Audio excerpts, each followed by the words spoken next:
land back in Canaan. And then it goes on to describe how we were enslaved in Egypt by a new Pharaoh who arose after the death of Joseph.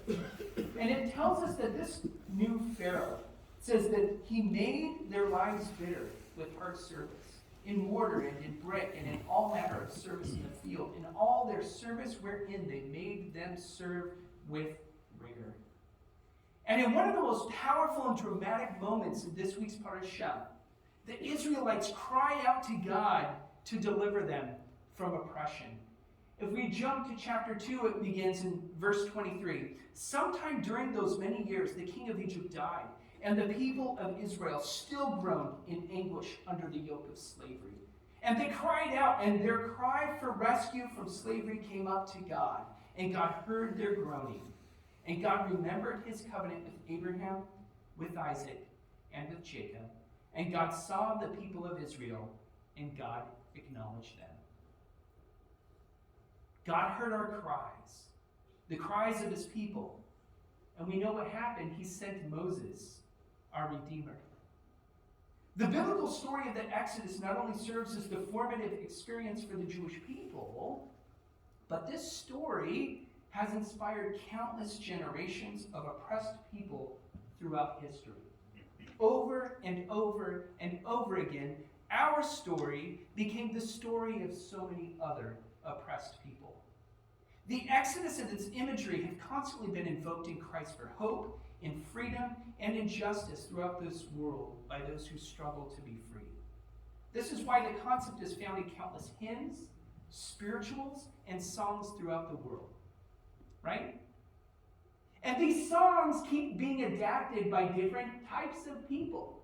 So even though it might originate in one community, another community takes hold of it.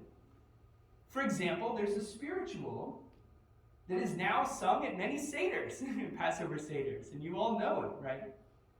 When Israel was in Egypt land, let my people go. They fought so hard they could not stand. Let my people go. Go down, Moses, way down in Egypt lay, and tell old Pharaoh to let my people go. Go down, Moses, way down in Egypt lay, and tell old Pharaoh to let my people go.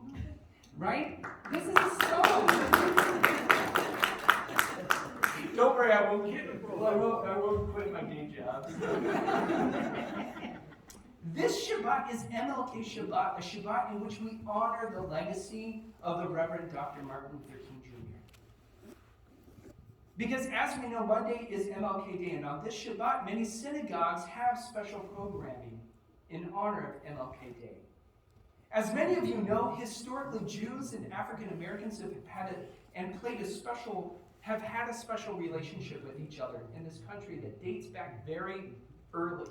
Because we're two oppressed people who didn't quite fit in.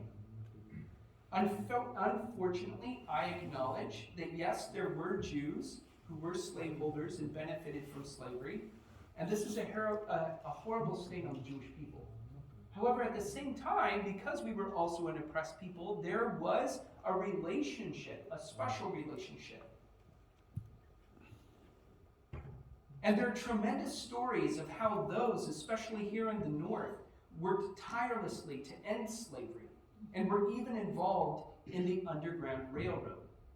I actually cut a bunch of stories that I had of different Jews and their involvement in that, but we only have so much time. So today, I'd rather focus on Dr. King as a modern-day prophet and the involvement of many Jews in the civil rights movement. The most famous of whom was Rabbi Dr. Abraham Joshua Heschel, one of the greatest Jewish thinkers of our time and a very close friend of Dr. King. In almost any picture of a march that you'll see, for example, this is the March on Washington. This is actually at Arlington National Cemetery that you see Dr. King there. And on his left is... On his right. I'm looking at it on his right is Abraham Joshua Heschel, one of the greatest Jewish thinkers of our time. And you can see another rabbi who's holding a Torah scroll. And when you see the marches on Selma, there's Dr. King. I mean, there's next to Dr. King is Heschel, right? You can always spot him with his big white beard, and is usually when he has, it's cold out when this was done, and so he's wearing a hat, but often you see his Jufro, right? His big old, white hair and large beard.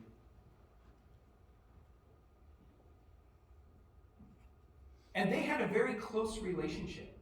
In fact, in April of this year, this was in 68, that in April of that year, King would be assassinated. But just a couple of weeks before he was assassinated, he was at the home of the Heschels for their Passover Seder. It was not just Heschel, but Jewish individuals and clergy played a tremendous role in the civil rights movement. And this is something that we can't forget, especially when there are times now when there are tensions in some communities between the African American community and the Jewish community. And we need to go back and remember the relationship that we've had. Jews participated in the marches, and in a famous picture, Dr. King is seen alongside Heschel and two other rabbis and one of them is carrying a Torah scroll, which is a different one than this one. I actually used that, I think I used that one for the Torah service. Jews protested alongside black and white participants. And according to participants in Freedom Summer, a campaign to register black voters in the South, 20 to 30% of those participants were Jewish. There was also bloodshed, not just by those in the African American community, but also by Jews in those years. For example, on June 21st, 1964, 3 young civil rights workers